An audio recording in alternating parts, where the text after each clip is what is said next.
স্বৈরাচার শেখ হাসিনা পদত্যাগ করে দেশ থেকে পালিয়ে যাবার পর থেকে একের পর এক বিগত সরকারের প্রভাবশালী এমপি মন্ত্রী সাবেক প্রধানমন্ত্রী শেখ হাসিনার উপদেষ্টারা গ্রেফতার হচ্ছেন। প্রভাবশালী মন্ত্রীদের মধ্যে সর্বশেষ গ্রেফতার হয়েছেন ডাক্তার দীপু মনি। গতকাল যখন তাকে আদালতে হাজির করা হয় সেখানে তিনি হামলার শিকার হয়েছেন। ভিড়ের মধ্য থেকে তাকে কিল ঘুষি মারা হয়েছে। অত্যন্ত অনাকাঙ্ক্ষিত ঘটনা। আমরা কোনোভাবে এই ধরনের ঘটনা সমর্থন করি না। কারা এবং কেন এই ধরনের ঘটনা ঘটার সুযোগ দিচ্ছে সেটা নিয়েও যথেষ্ট সন্দেহ করা যায়। নিশ্চয়ই কোনো একটা ভিডিওতে আমি এই বিষয়ে কথা বলবো। এখন পর্যন্ত যাদেরকে গ্রেফতার করা হয়েছে তারা প্রত্যেকেই রিমান্ডে আছেন। প্রভাবশালীদের মধ্যে সাবেক প্রধানমন্ত্রী শেখ হাসিনার বেসরকারি বিনিয়োগ এবং বাণিজ্য উপদেষ্টা সালমান এফ রহমান, সাবেক আইনমন্ত্রী আনিসুল হক, সাবেক আইসিটি প্রতিমন্ত্রী জুনায়েদ আহমেদ পলক, বিতর্কিত সেনা কর্মকর্তা জিয়াউল আহসান এবং সর্বশেষ ডাক্তার দীপু মনি। প্রত্যেকেই রিমান্ডে আছেন এবং রিমান্ডে তারা চাঞ্চল্যকর তথ্য দিচ্ছেন। তবে প্রত্যেকের দেওয়া তথ্যে একটা বিষয় কমন: ক্ষমতায় থাকাকালীন তারা যেসব অপরাধ দুর্নীতি করেছে এর প্রত্যেকটাই হয়েছে সরাসরি সাবেক প্রধানমন্ত্রী শেখ হাসিনার নির্দেশে।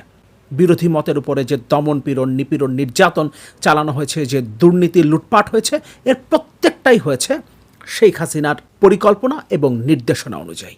সালমান এফ রহমান, আনিসুল হক, জুনায়েদ আহমেদ পলক কিংবা জিয়াউল আহসানরা রিমান্ডে এখন পর্যন্ত কি চাঞ্চল্যকর তথ্য দিয়েছেন সেই আলোচনায় আসব।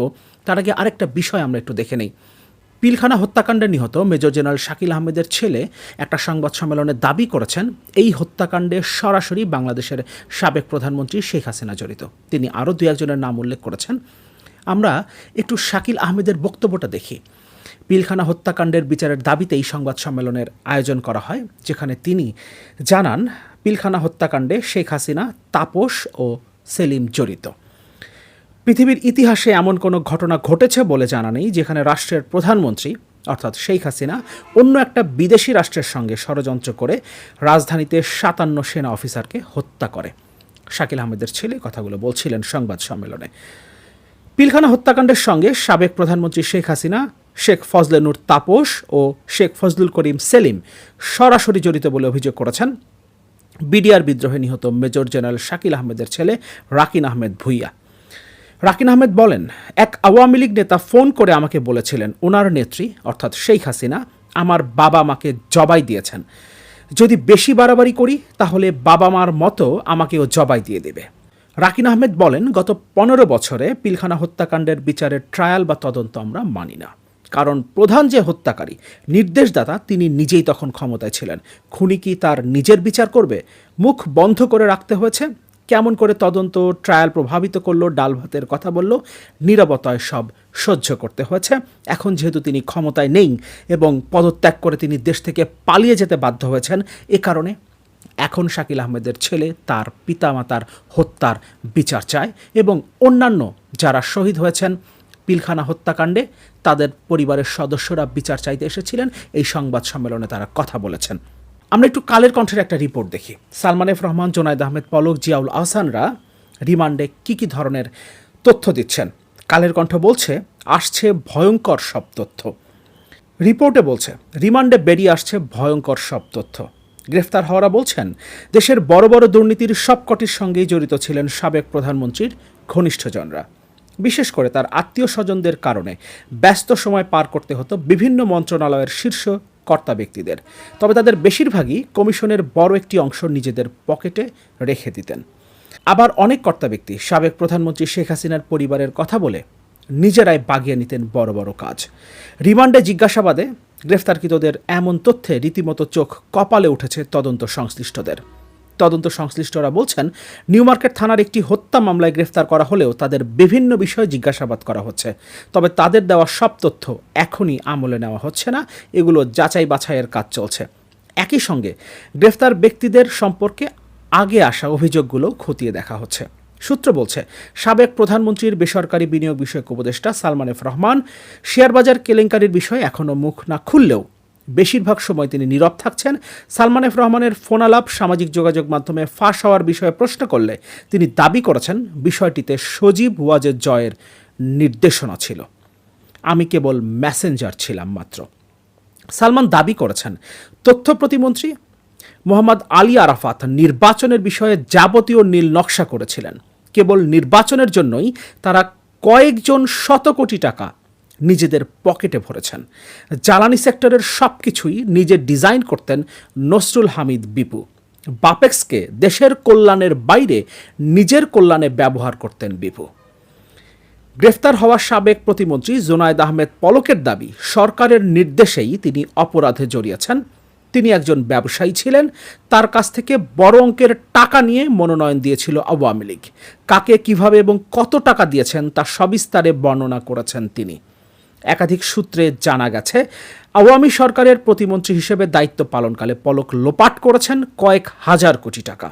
এর বড় একটি অংশ নানা কায়দায় পাচার করেছেন বিদেশে। সাবেক প্রধানমন্ত্রী শেখ হাসিনার ছেলে সজীব ওয়াজেদ জয়ের ঘনিষ্ঠ হওয়ায় তার নাম ভাঙিয়ে স্বেচ্ছাচারিতা করেছেন তথ্য প্রযুক্তি খাতে। শুধু পলক নন, হাজার কোটি টাকার মালিক হয়েছেন তার স্ত্রী আরিফা জেসমিন কণিকাও। সিঙ্গাপুর, মালয়েশিয়া, আমেরিকায় গড়েছেন সম্পদের পাহাড়। তথ্য প্রযুক্তির উন্নয়নের নামে একের পর এক প্রকল্প বানিয়ে বাজেট থেকে শত শত কোটি টাকা লোপাট করেন। সজীব ওয়াজেদ আইসিটির উপদেষ্টা হওয়ায় এ খাতে ছিল না কোনো জবাবদিহি। পলকের বিরুদ্ধে কেউ কোনো কথা বলার সাহস করেনি। সবশেষ জাতীয় সংসদ নির্বাচনের সময় হলফনামায় দেওয়া তথ্য মতে পলকের গত 5 বছরের সম্পদ ও আয় বাড়ে অস্বাভাবিক হারে। নিজের অবৈধ আয়ের অর্থ বৈধ করতে স্ত্রীকে বানিয়েছেন উদ্যোক্তা। তার স্ত্রীর নামে সিংড়ায় রয়েছে 300 থেকে 400 বিঘা জমি, ঢাকায় কমপক্ষে 15টি ফ্ল্যাট। পলক ও তার স্ত্রীর নামে সিঙ্গাপুর, মালয়েশিয়া ও আমেরিকায় ব্যবসা প্রতিষ্ঠান ও বাড়ি আছে। অভিযোগ রয়েছে নামে বেনামে প্রায় 30 থেকে 40 হাজার কোটি টাকার 30 থেকে 40 হাজার কোটি টাকার সম্পদ রয়েছে পলক ও তার স্ত্রী কণিকার। মাত্র 10 বছরে তিনি কয়েক হাজার কোটি টাকার মালিক বনে গেছেন। বৈষম্য বিরোধী ছাত্র আন্দোলনের সময় নিউ মার্কেট এলাকায় হকার শাহজাহান হত্যা মামলায় এনটিএমসির সাবেক ডিজি বরখাস্তকৃত মেজর জেনারেল জিয়াউল আহসানকে গোয়েন্দা দপ্তরে গত 3 দিন ধরে দফায় দফায় জিজ্ঞাসাবাদ করা হচ্ছে। তার বিরুদ্ধে রয়েছে খুন, গুম ও অসংখ্য ব্যক্তির ফোনে আড়ি পাতার অভিযোগ। তবে জিয়াউল আহসানের দাবি, তিনি সব কিছুই করেছেন সাবেক প্রধানমন্ত্রী শেখ হাসিনা এবং তার সামরিক উপদেষ্টা তারিক সিদ্দিকের নির্দেশে। এনটিএমসি স্বরাষ্ট্র মন্ত্রণালয়ের অধীনে হলেও তা চলত তারিকের ইশারায়। এই জায়গাটা আমি আরেকবার পড়ি। যত খুন, গুম এবং অসংখ্য ব্যক্তির ফোনে আড়ি পাতা হয়েছে, এর অভিযোগ এসেছে জিয়াউল আহসানের বিরুদ্ধে এবং তিনি বলছেন সব কিছুই তিনি করেছেন সাবেক প্রধানমন্ত্রী শেখ হাসিনা এবং তার সামরিক উপদেষ্টা তারিক সিদ্দিকের নির্দেশে। এনটিএমসি স্বরাষ্ট্র মন্ত্রণালয়ের অধীনে হলেও তা চলত তারিকের ইশারায়। তারিক সিদ্দিকী টিউলিপ সিদ্দিকের চাচা। অর্থাৎ সব কিছুই হয়েছে শেখ হাসিনা পরিবারের মধ্যেই। আর এই পরিবারের সাথে ঘনিষ্ঠ সম্পর্ক রেখে এই পরিবারকে সুযোগ সুবিধা দিয়েই জোনায়েদ আহমেদ পলকরা 30 থেকে 40 হাজার কোটি টাকার মালিক হয়েছেন মাত্র 10 বছরে।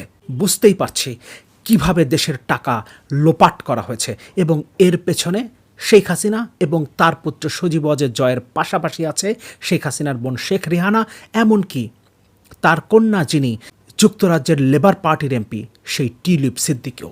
নিজেই নির্দেশ দিয়ে মানুষকে গুম করে বিচার বহির্ভূতভাবে হত্যা করে কাউকে কাউকে আয়না ঘরের মতো জায়গায় রেখে শেখ হাসিনা মায়া কান্না কেঁদেছেন।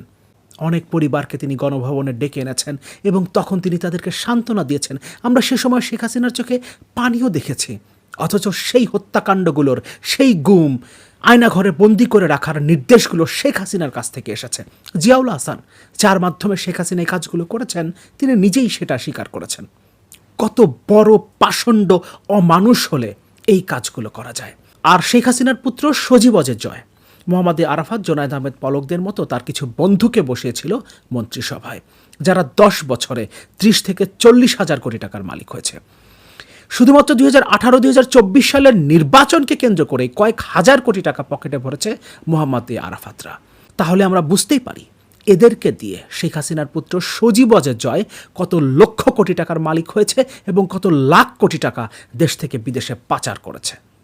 ইতোমধ্যে নিশ্চয় আমরা জেনে গেছি, এক রূপপুর পারমাণবিক বিদ্যুৎ কেন্দ্র থেকে শেখ হাসিনা পরিবার $5 বিলিয়ন অর্থাৎ 500 কোটি ডলার আত্মসাৎ করেছে। প্রত্যেকটা মেগা প্রকল্প থেকে 30 থেকে 40% কমিশন নিয়েছে শেখ হাসিনা পরিবার। আর এই টাকাগুলো অফশোর ব্যাংকিংয়ের মাধ্যমে মালয়েশিয়ার মতো দেশগুলোতে চলে গেছে শেখ হাসিনা পরিবারের সদস্যদের অ্যাকাউন্টে। দেশটাকে এবং দেশের অর্থনীতিকে পুরোপুরি ধ্বংস করে দিয়েছে এই শেখ পরিবার আর তার চেলাচামুন্ডারা। এদেরকে দেশে ফিরিয়ে আনতে হবে। বিদেশে তারা যে টাকা পাচার করেছে সেই টাকাগুলো ফেরত আনতে হবে এবং দেশে তারা যে অবৈধ সম্পদ করেছে এই সম্পদ বাজেয়াপ্ত করতে হবে। আর সবচেয়ে বড় বিষয় হলো তাদেরকে যে কোনোভাবে বিচারের মুখোমুখি করতে হবে। যে নির্যাতন, নিপীড়ন, লুটপাট, দুর্নীতি বিগত সরকার করেছে, শেখ হাসিনার পরিবার করেছে, তার বিচার হতে হবে, না হলে ইনসাফ হবে না।